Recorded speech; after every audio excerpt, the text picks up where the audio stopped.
Your Comedy Minute. This is the Boy Was I Lucky story. Did a show with Cheap Trick in Allentown. I took a batch of people with me, including my assistant manager from Sam Goody.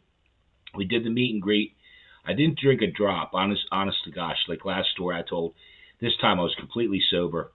Got back to my buddy's house. He was having a party, and I said, look, I got a long ride back to Philadelphia. So he gave me a beer and a joint. We got in my car. We started heading back. I popped the beer. I started taking 8 or 2 off the joint. We're sitting at a stop, at a red light, and it said no turn on red.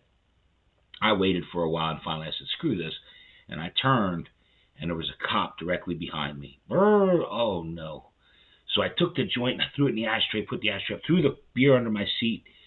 I got out of the car, and the cops hollered me. I said, sir, and my partner, my assistant manager, opens the door and starts puking at this point. And I'm like, oh, shit, this can't get any worse.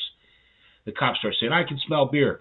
I need you to start. He starts having me do the sobriety test. And like that, a second cop pulls up, 2 young cops, and they're giving me, the second cop has me doing, I did like 8 tests, 35 heel-to-toe step spin.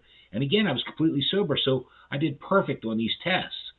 And after like the 8th one, I was pissed off. And I said, you know what? If you guys want to arrest me, arrest me. I got the shits of this. And I went and got in the car, and I slammed the door, and I grabbed Bill, and I pulled him in, and I shut the door. And we sat there, and a third cop pulled up, and it was an older cop.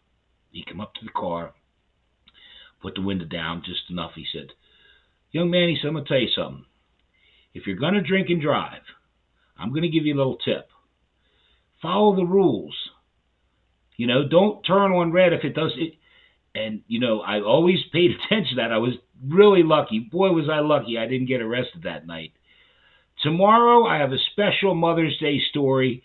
And Monday, George Wookie Kreiner's got a special Your Comedy Minute Quickie for you.